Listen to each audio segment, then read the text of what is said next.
दोस्तों आप सभी का बहुत बहुत स्वागत है हमारे चैनल में। इस वीडियो के अंदर अभी हम लोग लूसेंट सामान्य ज्ञान इससे रिलेटेड जो है इम्पोर्टेंट 40+ क्वेश्चन जो है इस वीडियो में देखने वाले हैं, जो कि आपके आने वाले एग्जाम से railway, group D, SSC, UP police, लेखपाल और आने वाले सभी प्रतियोगिता परीक्षा के लिए काफ़ी इम्पोर्टेंट है।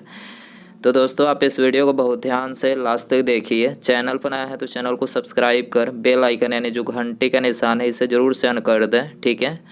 और ये टोटल जो 40+ क्वेश्चन है, आप इनमें से कितने क्वेश्चन जो है सही कर पाते हैं, अपना स्कोर जो है कमेंट बॉक्स में ज़रूर बताएं। तो चलिए शुरू करते हैं।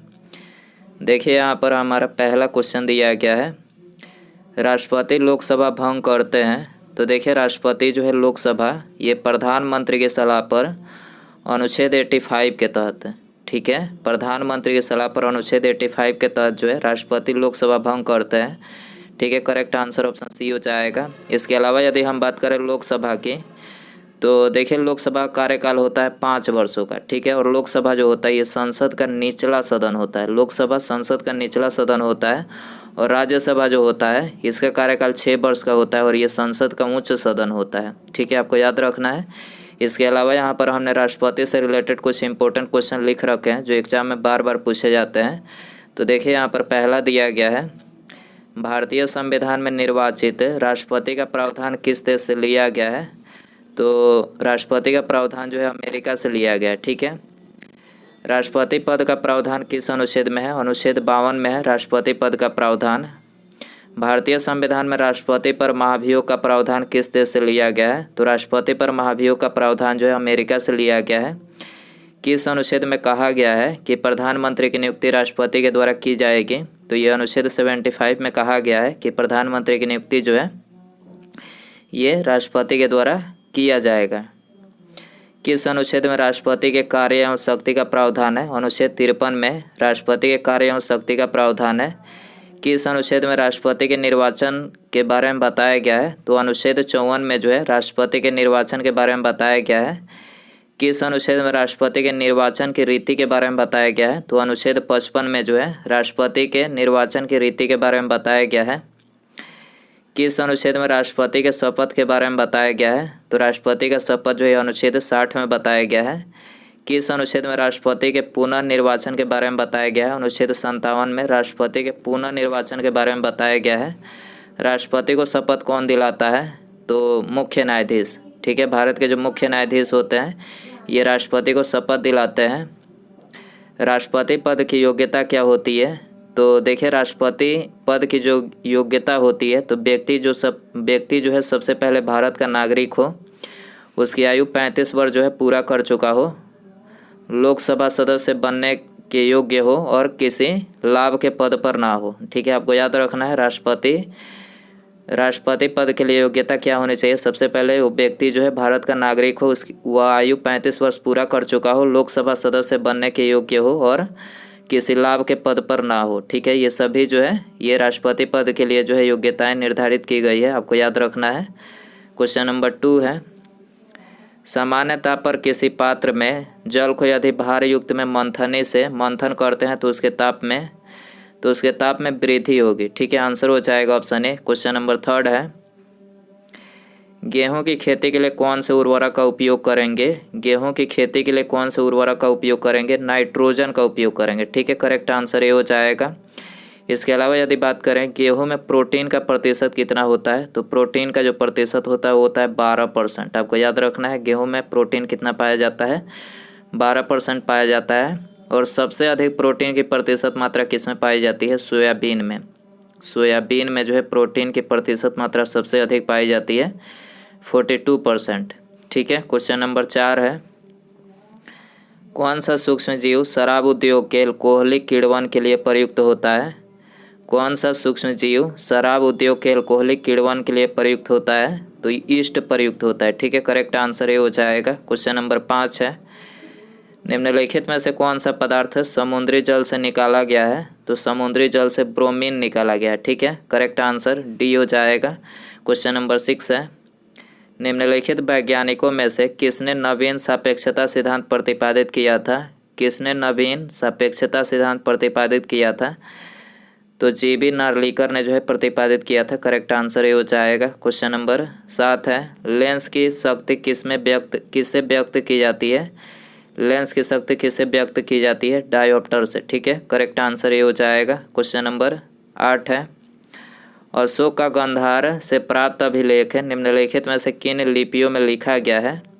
अशोक का गांधार से प्राप्त अभिलेख किन लिपियों में लिखा गया है? तो यूनानी और अरमाइक लिपि में लिखा गया है। ठीक है, करेक्ट आंसर सी हो जाएगा।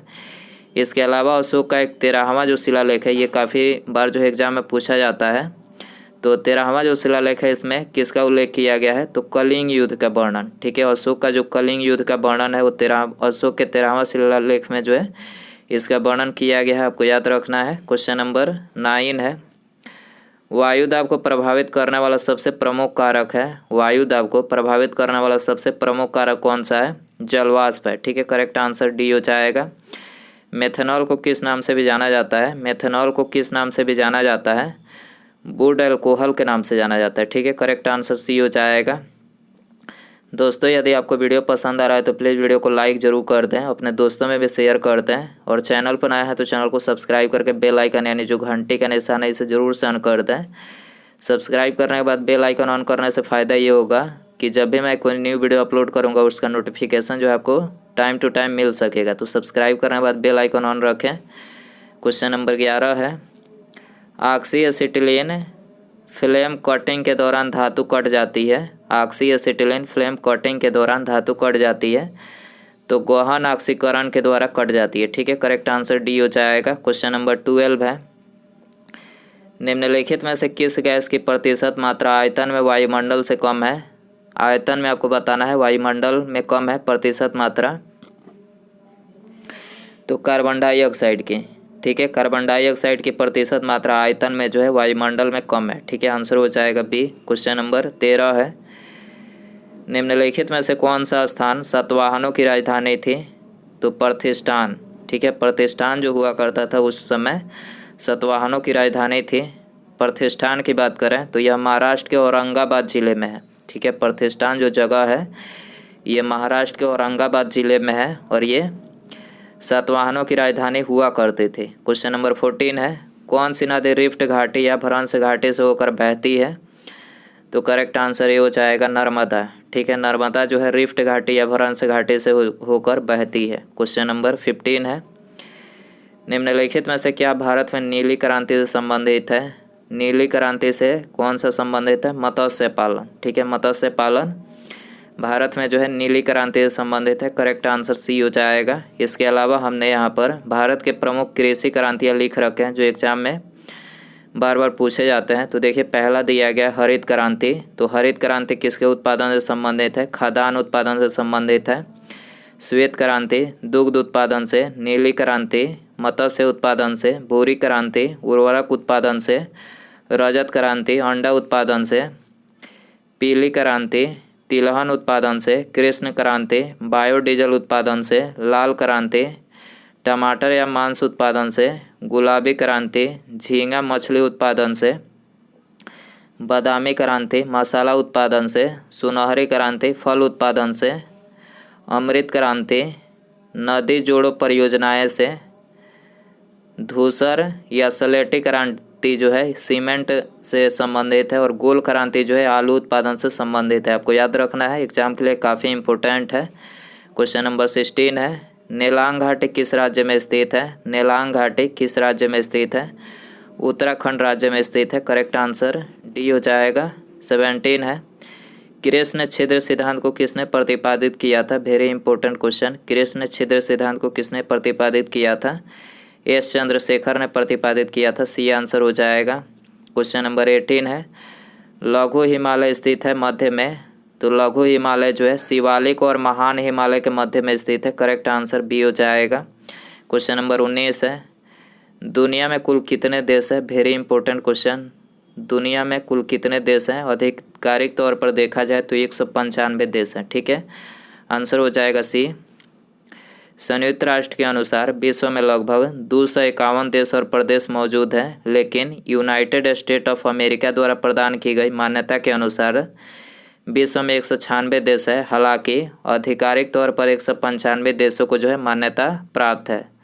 तो आधिकारिक तौर पर आपको पता होना चाहिए कि 195 देश है अभी वर्तमान में, ठीक है, याद रखना है आपको।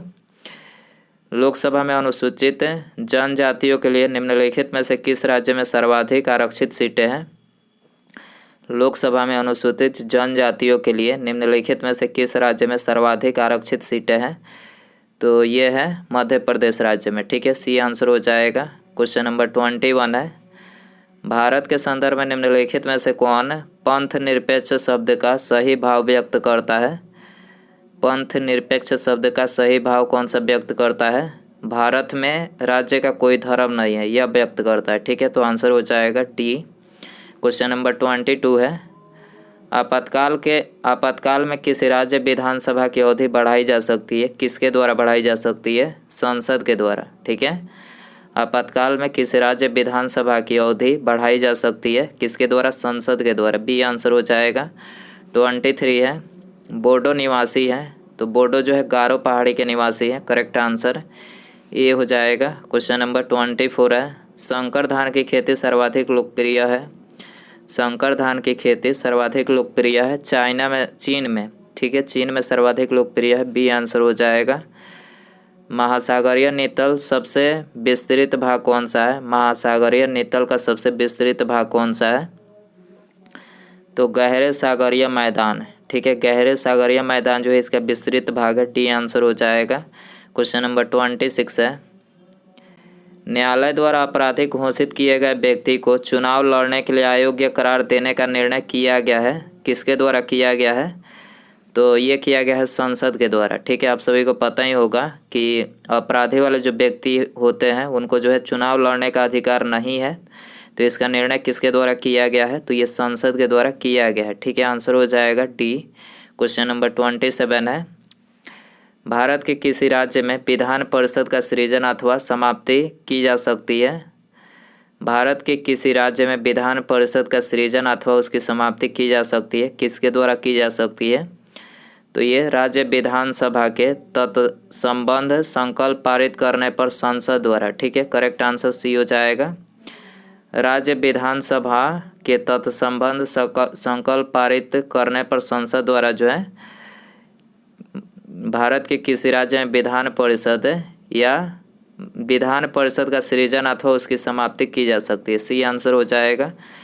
28 है, भारत में आर्थिक उदारीकरण शुरू हुआ? भारत में आर्थिक उदारीकरण शुरू हुआ तो ये औद्योगिक लाइसेंस नीति में वास्तविक बदलाव के साथ, ठीक है, औद्योगिक लाइसेंस नीति में वास्तविक बदलाव के साथ जो है भारत में आर्थिक उदारीकरण शुरू हुआ, ठीक है, ये आंसर हो जाएगा। क्वेश्चन नंबर 29 है, नाबार्ड की स्थापना किस समिति की सिफारिश पर की गई थी? तो नाबार्ड की स्थापना जो है शिवरामन समिति के सिफारिश पर की गई थी, ठीक है, आंसर हो जाएगा डी। क्वेश्चन नंबर 30 है, ऑपरेशन ब्लैक बोर्ड संबंधित है? ऑपरेशन ब्लैक बोर्ड संबंधित है, किससे संबंधित है? प्राथमिक शिक्षा से, ठीक है, प्राथमिक शिक्षा से संबंधित है, डी आंसर हो जाएगा।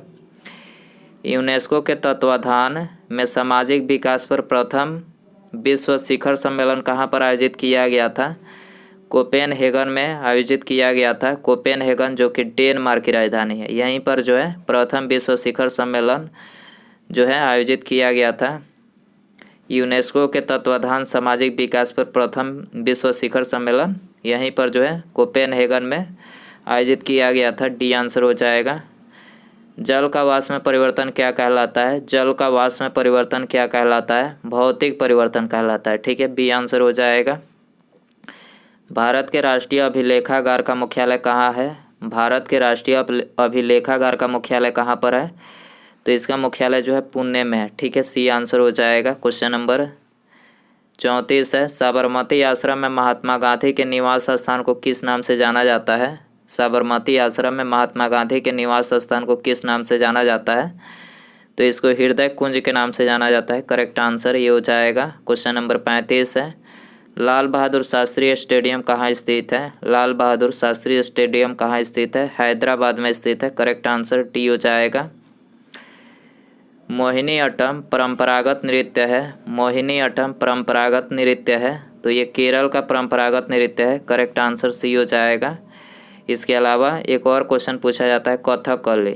कथकली जो है ये भी केरल का प्रमुख नृत्य है, याद रखना है आपको। 1931 में भारतीय राष्ट्रीय कांग्रेस के कराची अधिवेशन के लिए, जिसकी अध्यक्षता सरदार पटेल कर रहे थे, किसने मूल अधिकारों तथा आर्थिक कार्यक्रम पर संकल्प प्रारूपित किया? किसने किया था? तो ये किया था जवाहरलाल नेहरू ने। ठीक है, आंसर हो जाएगा बी। क्वेश्चन नंबर 38 है भारतीय राष्ट्र कांग्रेस के त्रिपुरी सम्मेलन में वर्ष 1939 में सुभाष चंद्र बोस को कांग्रेस का अध्यक्ष चुना गया था। यह त्रिपुरी कहाँ है? त्रिपुरी बताना है। भारतीय राष्ट्रीय कांग्रेस के त्रिपुरी जो सम्मेलन 1939 में हुआ था, उस समय सुभाष चंद्र बोस को कांग्रेस का अध्यक्ष चुना गया था। तो त्रिपुरी आपको बताना है कहाँ है। तो त्रिपुरी जो है जबलपुर में है। ठीक है, सी आंसर हो जाएगा। क्वेश्चन नंबर 39 है सुभाष चंद्र बोस के त्याग पत्र के बाद भारतीय राष्ट्रीय कांग्रेस का अध्यक्ष कौन हुआ? सुभाष चंद्र बोस के त्याग पत्र के बाद भारतीय राष्ट्रीय कांग्रेस का अध्यक्ष कौन हुआ? तो ये राजेंद्र प्रसाद हुए। ठीक है, आंसर हो जाएगा सी। उसके बाद यहाँ पर हमारा अगला क्वेश्चन है निम्नलिखित में से किस सातवाहन वंश के राजा का नाम सांची स्तूप के प्रवेश द्वार पर अंकित है? सांची स्तूप जिसका निर्माण सम्राट अशोक ने करवाया था, तो इसके प्रवेश द्वार पर जो है किस सातवाहन वंश के राजा का नाम अंकित है, ये आपको बताना है। तो सातवाहन वंश के राजा सतकर्णी का नाम अंकित है। ठीक है, जो सांची स्तूप है उसके प्रवेश द्वार पर जो है सातवाहन वंश के राजा सतकर्णी का नाम जो है अंकित है, आपको याद रखना है। आंसर हो जाएगा सी। तो दोस्तों ये थे लूसेंट सामान्य ज्ञान के इम्पोर्टेंट 40+ क्वेश्चन। आई होप कि ये वीडियो आपको पसंद आया रहेगा। आप इन 40+ क्वेश्चन में से कितने क्वेश्चन जो है सही कर पाएँ, अपना स्कोर कमेंट बॉक्स में ज़रूर बताएं। और वीडियो पसंद आया रहेगा तो प्लीज़ वीडियो को लाइक कर दीजिएगा, अपने दोस्तों में शेयर कर दीजिएगा। चैनल पर नया है तो चैनल को सब्सक्राइब करके बेल आइकन यानी जो घंटे का निशान है इसे ज़रूर सेंड कर दीजिएगा। ठीक है, मिलते हैं अगले वीडियो में। नमस्कार, जय हिंद, जय भारत।